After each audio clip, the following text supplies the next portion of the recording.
Hello everyone. मेरे पुराने वाले वीडियो में आप लोगों ने बहुत अच्छा रिस्पांस दिया था, तो मेरी भी रिस्पॉन्सिबिलिटी बनती है कि मैं आप लोगों को आगे के जो आर्टिकल्स हैं वो बहुत अच्छे से समझाऊं। तो उसी में जो आगे का आर्टिकल है वो है आर्टिकल 52। मैं आप लोगों को क्लियर कर देता हूँ कि मैं आप लोगों को जो भी बोलता हूँ, मतलब जो पुरानी वाली वीडियोस में आर्टिकल्स बताए जा रहे थे वो बस मैं पहले कहीं से लिख रहा था, तो उसके बाद उसे एआई के थ्रू आप लोगों के सामने प्रेजेंट कर रहा था। पर अब मैं खुद आप लोगों को पढ़कर सुनाऊंगा। अब ये वीडियो आपको पसंद आए ना आए वो तो बाकी बात है, पर मैं बताता हूँ आगे, ठीक है। तो जो आर्टिकल 52 है वो है राष्ट्रपति का कार्यकाल। यह आर्टिकल भारत में राष्ट्रपति के कार्यकाल के अस्तित्व की पुष्टि करता है और यह बताता है कि भारत का राष्ट्रपति भारत के संघ का प्रमुख होगा। आर्टिकल 53 है कार्यकारी शक्तियाँ। पहले मैं आपको बता देता हूँ, आर्टिकल को अनुच्छेद भी बोलते हैं, तो मैं शॉर्ट हो इसीलिए आर्टिकल बोल रहा हूँ। आर्टिकल 53 कार्यकारी शक्तियाँ। यह अनुच्छेद राष्ट्रपति की कार्यकारी शक्तियों का विवरण देता है। यह बताता है कि राष्ट्रपति भारतीय संघ के सभी कार्यों का संचालन करेंगे और वे यह कार्य अपनी सहायता से करेंगे, जैसे कि प्रधानमंत्री और उनके मंत्रियों की सलाह से। आर्टिकल 54 राष्ट्रपति का चुनाव। यह अनुच्छेद राष्ट्रपति के चुनाव की प्रक्रिया को नियंत्रित करता है। राष्ट्रपति का चुनाव एक निर्वाचक मंडल द्वारा किया जाएगा जिसमें राज्य विधानसभाओं और संसद के सदस्य शामिल होंगे। आर्टिकल 55 राष्ट्रपति के चुनाव का तरीका। यह अनुच्छेद राष्ट्रपति के चुनाव का तरीका और प्रक्रिया तय करता है, जिसमें मतदाताओं के वोट के हिसाब से चुनाव होता है और प्रतिनिधि मंडल द्वारा मतदान किया जाता है। आर्टिकल 56 राष्ट्रपति का कार्यकाल। राष्ट्रपति का कार्यकाल 5 वर्षों का होता है और वह अपनी इच्छा शक्ति से पद त्याग सकते हैं। इसके साथ ही राष्ट्रपति पद से हटने का तरीका भी इस अनुच्छेद में वर्णित है। आर्टिकल 57 राष्ट्रपति का पुनः चुनाव। यह अनुच्छेद बताता है कि यदि राष्ट्रपति का कार्यकाल समाप्त हो जाए तो वह पुनः चुनाव में भाग ले सकते हैं। आर्टिकल 58 राष्ट्रपति के चुनाव के लिए पात्रता। यह अनुच्छेद बताता है कि राष्ट्रपति के पद के लिए कौन व्यक्ति पात्र हो सकता है। इसमें आयु सीमा 35 वर्ष और भारतीय नागरिक होना अनिवार्य है। आर्टिकल 59 राष्ट्रपति की आस्थाएं। यह अनुच्छेद राष्ट्रपति के लिए यह निर्धारित करता है कि वह किसी राज्य विधानसभा या लोकसभा के सदस्य नहीं हो सकते और उन्हें अपने कार्यकाल के दौरान किसी अन्य पद का कार्यभार नहीं लेना चाहिए। आर्टिकल 60 राष्ट्रपति की शपथ। राष्ट्रपति को अपने पद की शपथ संविधान के प्रति निष्ठा की पुष्टि करते हुए लेनी होती है। आर्टिकल 61 राष्ट्रपति के खिलाफ महाभियोग। यदि राष्ट्रपति संविधान का उल्लंघन करता है तो उसके खिलाफ महाभियोग लाया जा सकता है। महाभियोग की प्रक्रिया संसद द्वारा तय की जाती है। आर्टिकल 62 राष्ट्रपति का चुनाव समय। यह अनुच्छेद बताता है कि यदि राष्ट्रपति का पद रिक्त हो जाता है तो नया राष्ट्रपति चुनाव 6 महीने के अंदर करवाना होगा। आर्टिकल 63 उपराष्ट्रपति का कार्यकाल। यह अनुच्छेद उपराष्ट्रपति के कार्यकाल की स्थापना करता है। उपराष्ट्रपति भारत के संघ का दूसरा सर्वोच्च पद होता है। आर्टिकल 64 उपराष्ट्रपति का कार्य। यह अनुच्छेद उपराष्ट्रपति की कार्य क्षमता को परिभाषित करता है। उपराष्ट्रपति राज्यसभा के अध्यक्ष के रूप में कार्य करते हैं। आर्टिकल 65 उपराष्ट्रपति का कार्यकाल। उपराष्ट्रपति का कार्यकाल 5 वर्ष होता है और वह पद से इस्तीफा दे सकते हैं या उन्हें पद से हटाया जा सकता है। आर्टिकल 66 उपराष्ट्रपति का चुनाव। यह अनुच्छेद उपराष्ट्रपति के चुनाव की प्रक्रिया और उनके कार्यों को नियंत्रित करता है।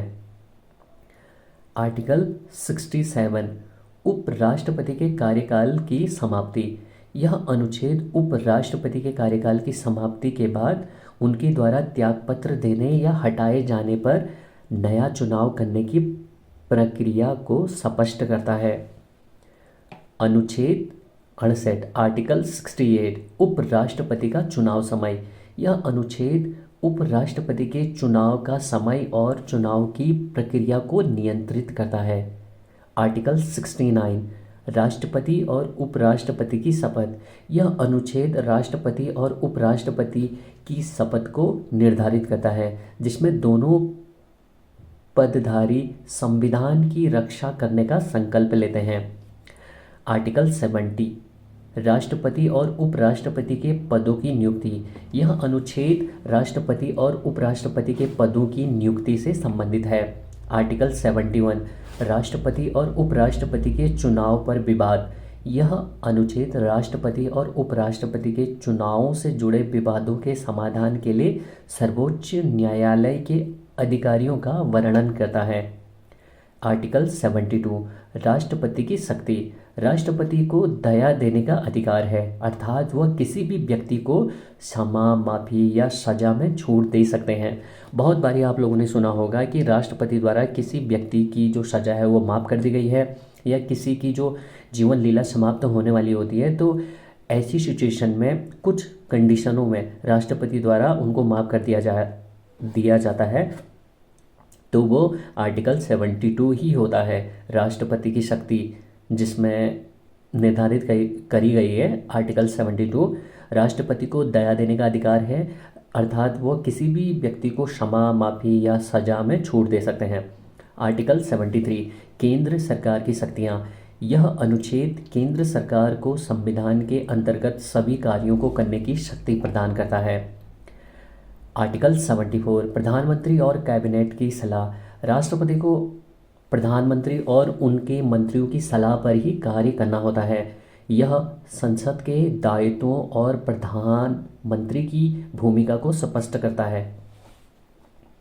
आर्टिकल 75 प्रधानमंत्री और मंत्रियों की नियुक्ति।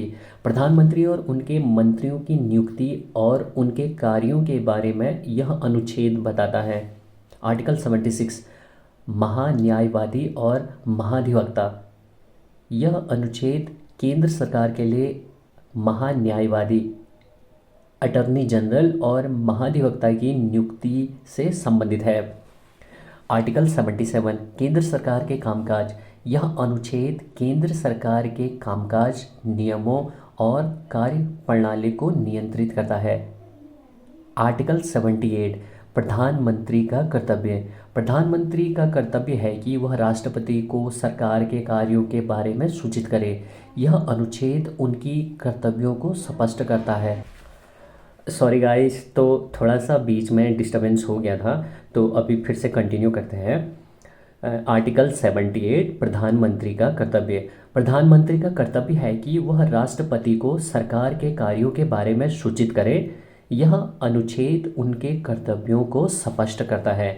आर्टिकल 79 संघीय संसद।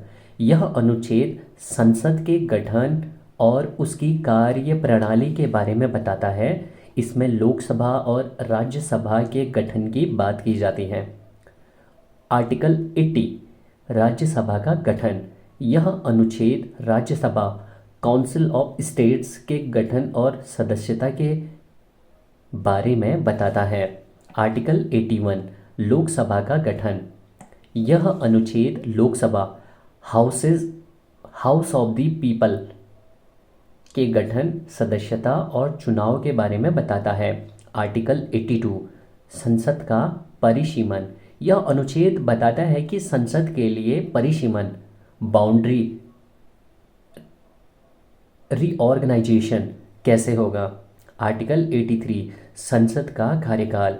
यह अनुच्छेद बताता है कि लोकसभा का कार्यकाल 5 साल तक होता है, जबकि राज्यसभा का कार्यकाल स्थायी होता है। अब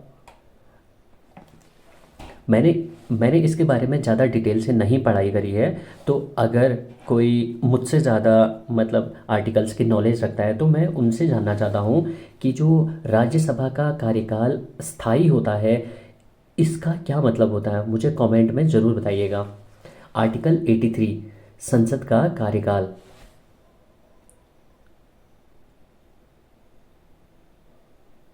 यहाँ यही वाली मैं बात कर रहा था। आर्टिकल 83, संसद का कार्यकाल। यह अनुच्छेद बताता है कि लोकसभा का कार्यकाल 5 साल तक होता है, जबकि राज्यसभा का कार्यकाल स्थायी होता है। तो इस स्थायी का क्या मतलब है, अगर किसी को मुझसे ज़्यादा नॉलेज है तो प्लीज़ मुझे कमेंट में ज़रूर बताइएगा। आर्टिकल 84, सांसदों के चुनाव के लिए पात्रता। यह अनुच्छेद संसद के सदस्य बनने के लिए पात्रता और अयोग्यता को निर्धारित करता है। आर्टिकल 85, संसद का सत्र। यह अनुच्छेद संसद के सत्रों की व्यवस्था करता है और राष्ट्रपति को सत्र बुलाने का अधिकार देता है। आर्टिकल 86, संसद के विशेष सत्र। राष्ट्रपति के पास विशेष सत्र बुलाने का अधिकार होता है। आर्टिकल 87, राष्ट्रपति का संदेश। राष्ट्रपति संसद में अपने विचार और संदेश प्रस्तुत कर सकते हैं।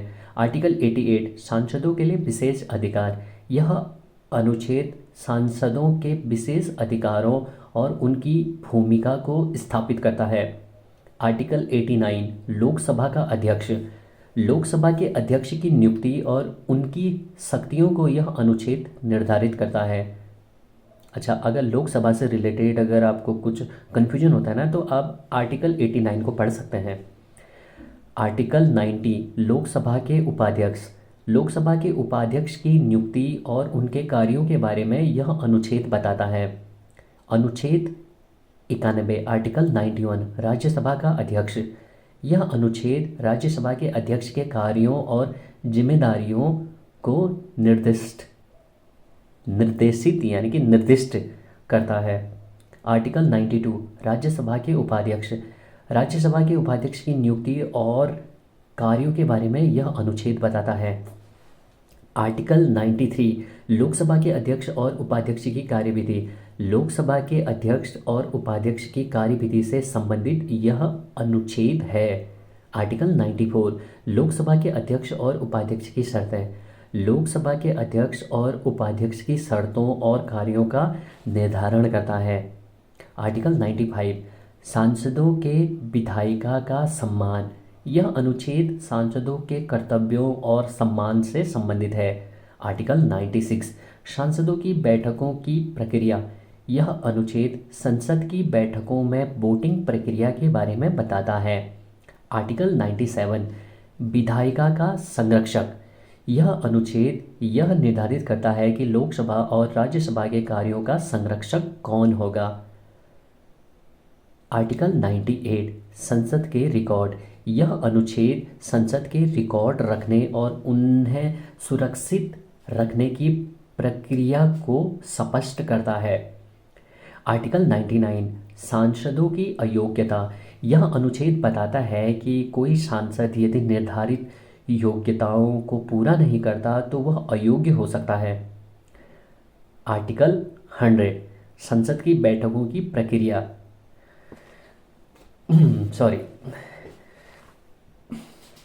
Sorry guys. आर्टिकल 100, संसद की बैठकों की प्रक्रिया। यह अनुच्छेद संसद की बैठकों की प्रक्रिया को नियंत्रित करता है और वोटिंग के बारे में निर्देश देता है। आर्टिकल 101, सांसद की सीट रिक्त होना। यह अनुच्छेद बताता है कि कब सांसद की सीट रिक्त मानी जाएगी और उसे कैसे भरा जाएगा। आर्टिकल 102, सांसद के दोषी होने की स्थिति। यह अनुच्छेद यह बताता है कि यदि कोई सांसद दोषी पाया जाए तो उसकी सदस्यता समाप्त की जा सकती है। बहुत सारे सांसद आपने देखे होंगे, मतलब उन पे कुछ ना कुछ एलिगेशन लग जाता है, तो उसके अकॉर्डिंग उन पर कार्यवाही आर्टिकल 102 के तहत होती है। आर्टिकल 103, आधिकारिक प्रश्न। यह अनुच्छेद संसदीय प्रश्नों की प्रक्रिया को नियंत्रित करता है। आर्टिकल 104 संसदीय विचारणीय और सजा। यह अनुच्छेद सांसदों की सजा और उनके विचारणीय अधिकारों का निर्धारण करता है।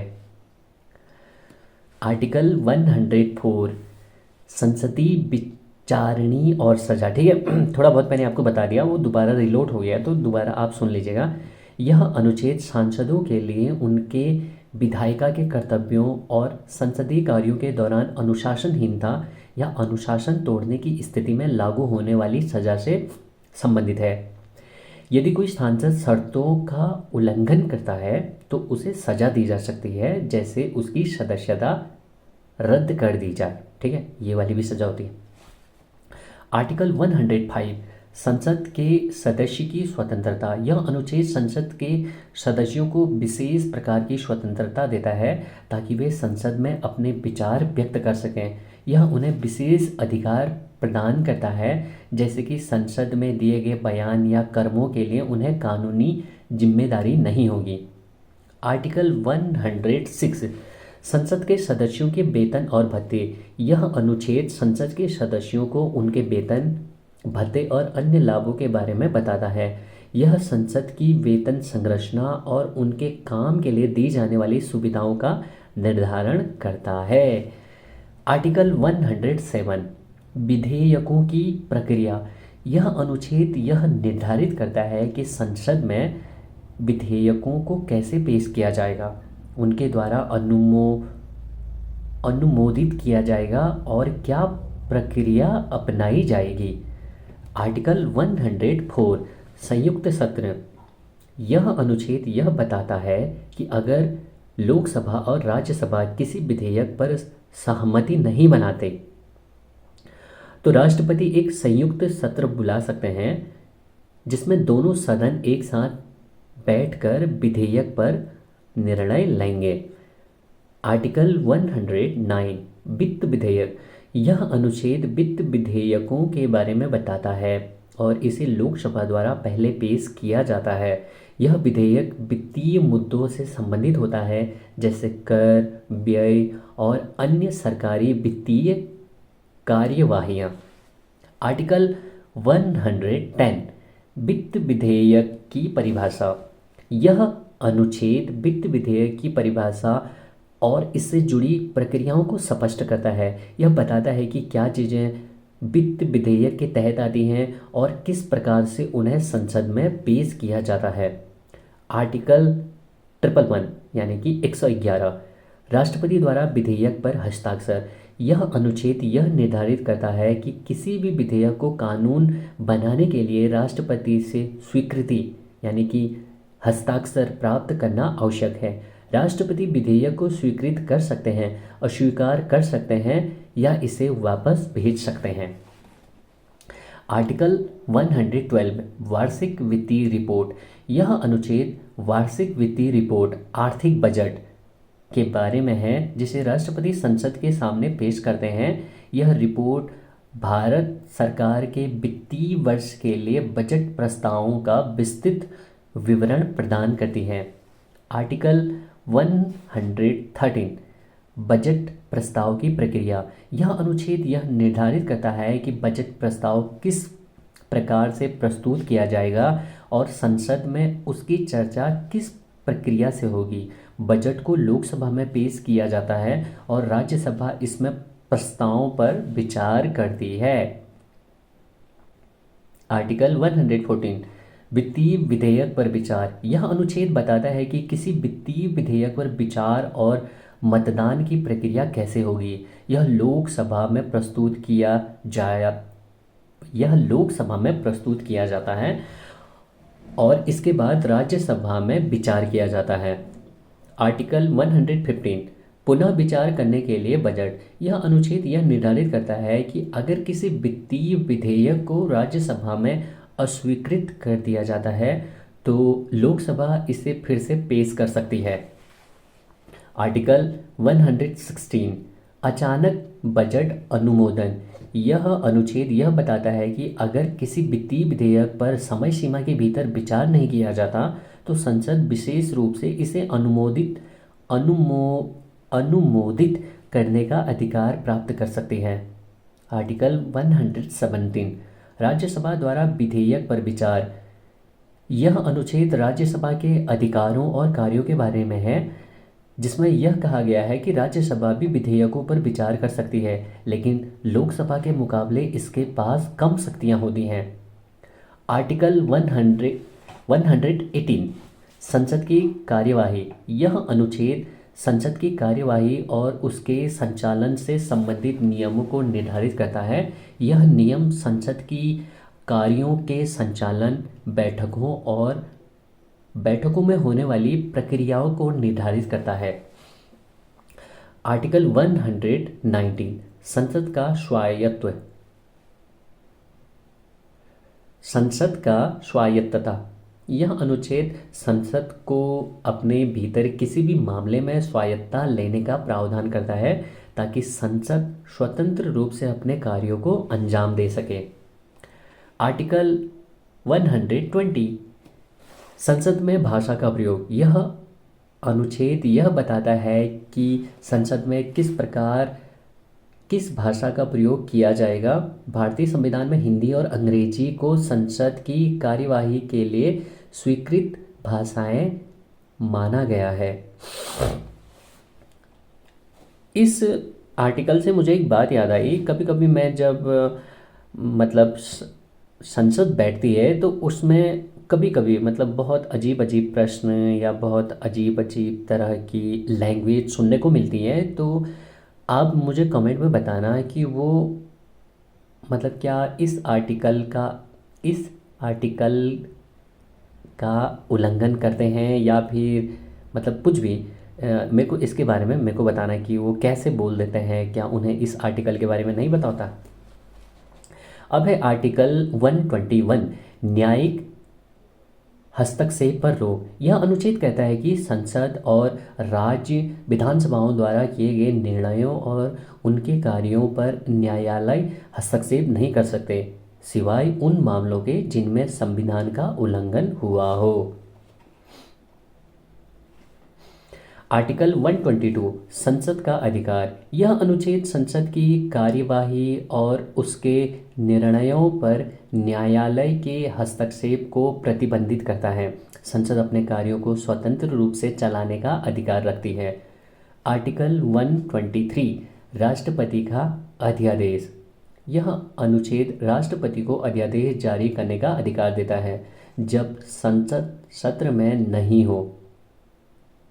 यह अध्यादेश तब तक प्रभावी होता है जब तक संसद उसे अनुमोदित नहीं करती।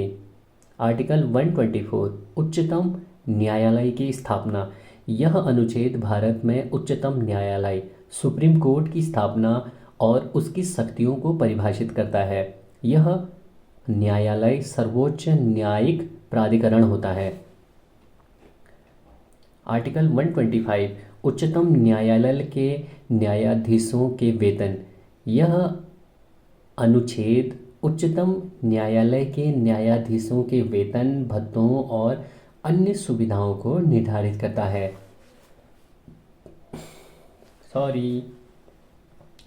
आर्टिकल 126 उच्चतम न्यायालय के अंतरिम न्यायाधीश। यह अनुच्छेद यह बताता है कि अगर उच्चतम न्यायालय के न्यायाधीशों की कमी हो तो राष्ट्रपति अंतरिम न्यायाधीश नियुक्त कर सकते हैं।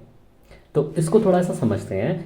आर्टिकल 126 उच्चतम न्यायालय के अंतरिम न्यायाधीश। यह अनुच्छेद यह बताता है कि अगर उच्चतम न्यायालय के न्यायाधीशों की कमी हो तो राष्ट्रपति अगर उच्चतम न्यायालय जो होता है, सुप्रीम कोर्ट जो होता है, अगर उसमें जो एडवोकेट या जो जज होते हैं, मेरे ख्याल से जज साहब से यहाँ बात हो रही है, अगर उसमें कमी होती है तो राष्ट्रपति अंतरिम न्यायाधीश नियुक्त कर सकते हैं। यानी कि राष्ट्रपति द्वारा शायद जो जजेज होते हैं उनको नियुक्त करा जा सकता है शायद। क्या मैं ये सही हूँ या गलत हूँ, मुझे कमेंट में ज़रूर बताइएगा।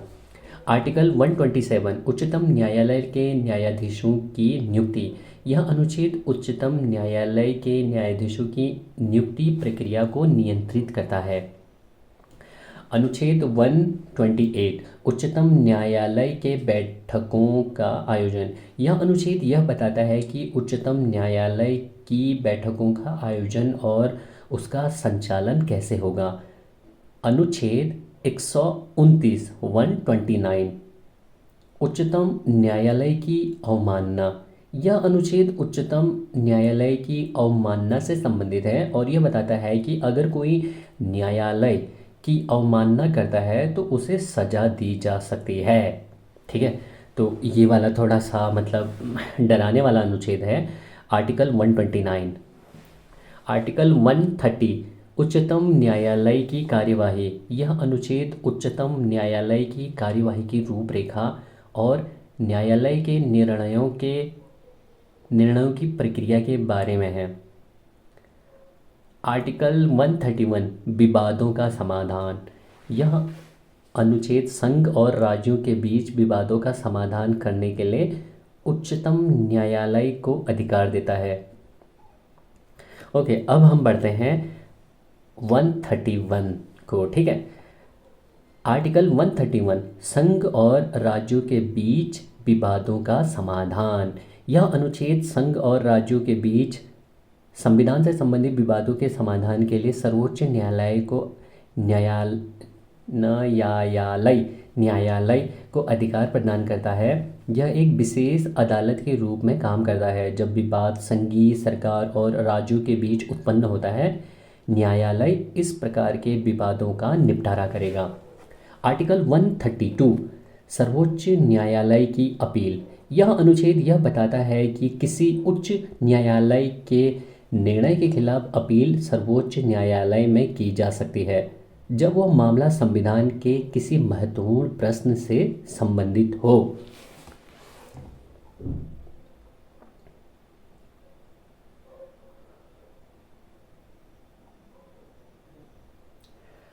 आर्टिकल 133 उच्च न्यायालय के फैसलों के खिलाफ अपील। यह अनुच्छेद उच्च न्यायालय के सिविल मामलों से संबंधित फैसलों के खिलाफ अपील करने का अधिकार सर्वोच्च न्यायालय को देता है। यह अपील केवल उच्चतम न्यायालय द्वारा निर्धारित शर्तों के आधार पर स्वीकार की जाती है। आर्टिकल 134 उच्चतम न्यायालय में अपील। यह अनुच्छेद यह बताता है कि किसी व्यक्ति को सर्वोच्च न्यायालय में अपील करने का अधिकार होगा यदि वह मामला अपराध से संबंधित हो और उच्च न्यायालय ने मृत्यु दंड की सजा दी हो। आर्टिकल 135 अन्य न्यायिक अधिकारियों के अधिकार। यह अनुच्छेद यह बताता है कि अन्य न्यायिक अधिकारियों को संविधान के तहत कुछ विशेष अधिकार मिल सकते हैं, जैसे कि उच्च न्यायालय के साथ सहयोग करना या मामलों में हस्तक्षेप करना। आर्टिकल 136 सर्वोच्च न्यायालय में विशेष अपील। यह अनुच्छेद सर्वोच्च न्यायालय को यह विशेष अधिकार देता है कि वह किसी भी फैसले पर विशेष अपील पर विचार कर सकता है यदि मामला महत्वपूर्ण हो और वह सार्वजनिक हित से जुड़ा हो। आर्टिकल 137 सर्वोच्च न्यायालय द्वारा पुनर्विचार। यह अनुच्छेद सर्वोच्च न्यायालय को यह अधिकार प्रदान करता है कि वह अपने पिछले फैसलों पर पुनर्विचार कर सकता है यदि सर्वोच्च न्यायालय को लगता है कि उसका कोई निर्णय गलत था तो वह उसे सुधार सकता है। आर्टिकल 138 सर्वोच्च न्यायालय की अतिरिक्त अधिकारिता। यह अनुच्छेद सर्वोच्च न्यायालय को अतिरिक्त अधिकार प्रदान करता है ताकि वह उन मामलों का समाधान कर सके जो राष्ट्रपति द्वारा उसे सौंपे जाते हैं। यह न्यायालय की कार्यक्षमता को विस्तारित करता है। आर्टिकल 139 सर्वोच्च न्यायालय को उपयुक्त मामलों में शक्तियां देना। यह अनुच्छेद सर्वोच्च न्यायालय को यह अधिकार देता है कि वह उपयुक्त मामलों में अपनी शक्तियों का प्रयोग कर सकता है, जैसे कि किसी मामले में आदेश जारी करना या किसी विशेष न्यायिक प्रक्रिया को नियंत्रित करना। आर्टिकल 140 सर्वोच्च न्यायालय के आदेशों का पालन। यह अनुच्छेद सर्वोच्च न्यायालय के आदेशों और निर्देशों का पालन करने का अधिकार और जिम्मेदारी निर्धारित करता है ताकि संविधान और कानून की सर्वोच्चता बनी रहे। आर्टिकल 141 सर्वोच्च न्यायालय का निर्णय कानून के रूप में। यह अनुच्छेद सर्वोच्च न्यायालय के निर्णयों को कानून के रूप में मान्यता देता है। इसका मतलब यह है कि सर्वोच्च न्यायालय द्वारा दिया गया निर्णय पूरे देश में कानून के रूप में लागू होता है जब तक कि वह संविधान के खिलाफ ना हो। आर्टिकल 142 सर्वोच्च न्यायालय की विशेष शक्तियाँ। यह अनुच्छेद सर्वोच्च न्यायालय को यह अधिकार देता है कि वह किसी भी मामले में न्याय की व्यवस्था के लिए विशेष आदेश जारी कर सकता है जो संविधान के दायरे में आता हो। यह विशेष शक्तियाँ न्याय सुनिश्चित करने के लिए होती हैं। आर्टिकल 143 राष्ट्रपति को परामर्श देना। यह अनुच्छेद राष्ट्रपति को सर्वोच्च न्यायालय से सलाह लेने का अधिकार देता है जब राष्ट्रपति को संविधान या किसी कानून के व्याख्या पर संदेह होता है। सर्वोच्च न्यायालय इसे परामर्श देने के लिए उत्तरदायी है। आर्टिकल 144 न्यायालयों के आदेशों का पालन। यह अनुच्छेद न्यायालय सॉरी गाइज, मेरे को इतनी बार मैंने न्यायालय बोल दिया तो मेरे को थोड़ा दिक्कत हो रही है इसमें, आप मैनेज कर लेना। यह अनुच्छेद न्यायालयों के आदेशों का पालन सुनिश्चित करता है। सभी नागरिकों और सरकारी अधिकारियों को सर्वोच्च न्यायालय और उच्च न्यायालय के आदेशों का पालन करना आवश्यक होता है। आर्टिकल 145 सर्वोच्च न्यायालय के नियम। यह अनुच्छेद सर्वोच्च न्यायालय को यह अधिकार देता है कि वह अपनी कार्यवाही मामलों की सुनवाई और न्यायालय की प्रक्रिया के लिए नियम बना सकता है। आर्टिकल 146 सर्वोच्च न्यायालय के प्रशासनिक कर्मचारियों की नियुक्ति। यह अनुच्छेद सर्वोच्च न्यायालय के प्रशासनिक कर्मचारियों की नियुक्ति, वेतन और सेवाओं के शर्तों को नियंत्रित करता है। आर्टिकल 147 उच्चतम न्यायालय के निर्णयों का रिकॉर्ड। यह अनुच्छेद सर्वोच्च न्यायालय द्वारा दिए गए निर्णयों और उनके अभिलेखों के रखरखाव को नियंत्रित करता है। आर्टिकल 148 नियंत्रक और महालेखा परीक्षक का कार्यकाल। यह अनुच्छेद नियंत्रक और महालेखा परीक्षक CAG के कार्यालय की स्थापना से संबंधित है। यह व्यक्ति संघ सरकार के वित्तीय खर्चों का लेखा जोखा रखता है और सुनिश्चित करता है कि सार्वजनिक धन का उचित उपयोग हो रहा है। आर्टिकल 149 नियंत्रक और महालेखा परीक्षक का कार्य। यह अनुच्छेद नियंत्रक और महालेखा परीक्षक की शक्तियाँ और जिम्मेदारियाँ स्पष्ट करता है। यह व्यक्ति सरकार के वित्तीय रिकॉर्ड की जांच करता है और संसद को रिपोर्ट प्रस्तुत करता है। आर्टिकल 150 सरकारी लेखा का मानक। यह अनुच्छेद सरकारी लेखा प्रणाली को मानक बनाने की प्रक्रिया को परिभाषित करता है। यह सुनिश्चित करता है कि सभी सरकारी खर्चों और आय का लेखा जोखा एक ही मानक के तहत किया जाए। आर्टिकल 151 नियंत्रक और महालेखा परीक्षक की रिपोर्ट का प्रस्तुतिकरण। यह अनुच्छेदक नियंत्रक और महालेखा परीक्षक की रिपोर्ट को संसद के सामने प्रस्तुत करने की प्रक्रिया को नियंत्रित करता है। यह रिपोर्ट संसद द्वारा गहन समीक्षा के लिए प्रस्तुत की जाती है। यह था भारतीय संविधान के अनुच्छेद 131 से 151, जो मैंने आपको लास्ट वाला पढ़ाया था, वो मतलब बताया था, सॉरी पढ़ाया नहीं था, बताया था, पढ़कर बताया था। वो 151 131 से 151 के जो आर्टिकल अनुच्छेद हैं उनके बारे में आपको बताया था। तो यहाँ पर कुछ और भी दिया गया है। इन अनुच्छेदों में भारतीय न्यायिक प्रणाली, सर्वोच्च न्यायालय, संसद और सरकार के बीच संबंध और अन्य प्रशासनिक और विधिक पहलुओं का गहन विवरण है। ठीक है। तो दोस्तों मेरे को न्यायालय बोलने में थोड़ा दिक्कत होती है, तो इस वजह से मैं दोबारा दोबारा से रिपीट कर रहा था। मैंने जो आपसे क्वेश्चन पूछे हैं तो प्लीज़ आप उनका कमेंट में रिप्लाई दीजिएगा। अब मैं आपको ज़्यादा बोर नहीं करूँगा। चलिए बाय, मिलते हैं कल।